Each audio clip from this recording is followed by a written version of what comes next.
Halo, selamat malam. Ketemu lagi dengan gue di channel podcast Monolog. Apa kabar kalian hari ini? Semoga kalian baik-baik aja. Jadi gue mau sedikit berbagi cerita dan tips di podcast kali ini. Sesuai judul yang kalian lihat, kali ini gue mau ngebahas apa itu hidup minimalis. Apa sih yang ada di pikiran kalian ketika ngedengar hidup minimalis? Hidup tanpa kehedonan kah? Atau semua serba simpel? Karena beberapa tahun belakangan, banyak banget gerakan hidup baru, salah satunya minimalisme, yang mendorong seseorang itu untuk hidup baru, mengurangi ketergantungannya kepada harta dan duniawinya.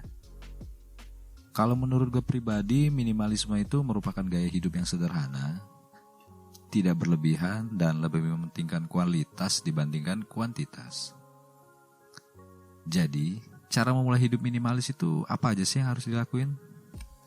Hal yang pertama bisa kalian lakuin itu merapikan barang-barang yang ada di kamar kalian ataupun yang ada di lemari kalian.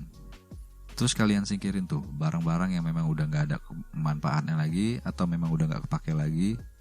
Bisa kalian kasihin ke saudara kalian, ke teman-teman kalian yang memang lagi butuh itu barang. Yang kedua, lu harus lebih selektif lagi dalam membeli suatu barang.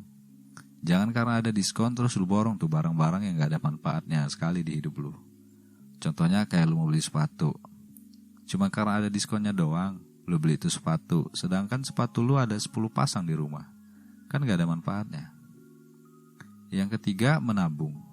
Kenapa menabung? Karena secara logika, kita udah hidup minimalis, dan secara gak langsung juga, kita udah menghemat pengeluaran.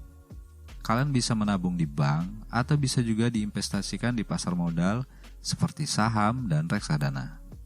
Apa itu saham? Apa itu reksadana? Nanti gue akan buat video khusus untuk kalian semua yang mau investasi saham ataupun reksadana. Manfaat hidup minimalis itu yang udah gue terapin beberapa minggu ini, gue udah bisa lebih tenang, gue bisa lebih enjoy. Yang biasanya sumpek akan suatu barang yang ada di sekeliling gue, sekarang gue bisa lebih agak sedikit relax. Ya bisa lebih sedikit enjoy dan tenang relax gitulah.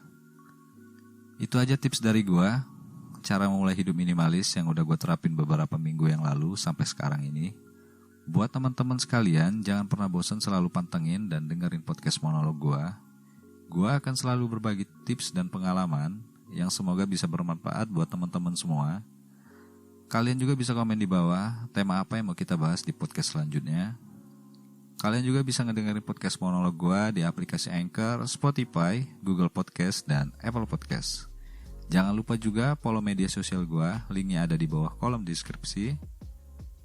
Oke, gitu aja dari gue. Mohon maaf jika ada yang salah dan kurang. Assalamualaikum dan selamat malam. Sampai ketemu di next episode.